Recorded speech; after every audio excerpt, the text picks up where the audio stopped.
आत्मा की आवाज़। जी हाँ, आज की स्टोरी जो है वो इसी शीर्षक पर आधारित है। किसी गांव में एक गरीब ब्राह्मण रहता था। ब्राह्मण गरीब होते हुए भी सच्चा और ईमानदार था। परमात्मा में आस्था रखने वाला था। वह रोज सवेरे उठकर गंगा में नहाने जाया करता था। नहा धोकर पूजा पाठ किया करता था। रोज की तरह वह एक दिन गंगा में नहाने गया। नहाकर जब वापस आ रहा था तो उसने देखा रास्ते में एक लिफाफा पड़ा हुआ था। उसने लिफाफा उठा लिया। लिफाफे को खोलकर देखा तो वह ब्राह्मण हक्का बक्का रह गया। लिफाफे में काफ़ी सारे नोट थे। रास्ते में नोटों को गिनना ठीक ना समझकर उसने लिफाफा बंद कर दिया और घर की तरफ चल दिया।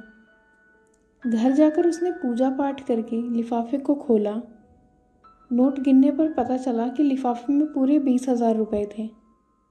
पहले तो ब्राह्मण ने सोचा कि भगवान ने उसकी सुन ली, उसे माला माल कर दिया। ब्राह्मण की खुशी ज़्यादा देर रुक नहीं सकी। अगले ही पल उसके दिमाग में आया कि हो सकता है ये पैसे मेरे जैसे किसी गरीब के गिरे हों। शायद किसी ने अपनी बेटी की शादी के लिए जोड़ कर रखे हों। उसकी आत्मा ने आवाज़ दी कि वह इन पैसों को ग्राम प्रधान को दे आए। वह उठा और ग्राम प्रधान के घर की तरफ को चल दिया। अभी वह ग्राम प्रधान के आंगन में ही गया था, उसे लगा कोई गरीब आदमी पहले से ही ग्राम प्रधान के घर आया हुआ है। वह भी उनके पास पहुंच गया। गरीब रो रो कर प्रधान को बता रहा था कि कैसे कैसे यत्नों से उसने पैसे जोड़े थे पर कहीं रास्ते में गिर गए थे। सारी कहानी सुनने पर गरीब ब्राह्मण ने जेब से पैसे निकाले और उस गरीब आदमी को देते हुए कहा कि मुझे ये पैसे रास्ते में मिले हैं। आपकी कहानी सुनने के बाद अब ये यकीन हो गया है कि ये पैसे आपके ही हैं। पैसे देखते ही गरीब के चेहरे पर रौनक आ गई। गरीब ब्राह्मण ने कहा, पैसे गिन लीजिए।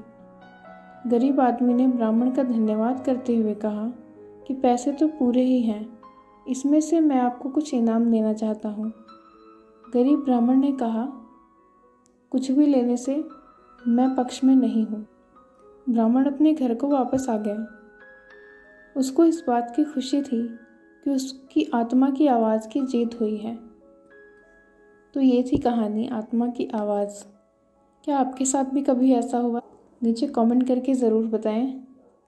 अगर कहानी अच्छी लगी तो लाइक करें, शेयर करें, सब्सक्राइब करें। Thank you.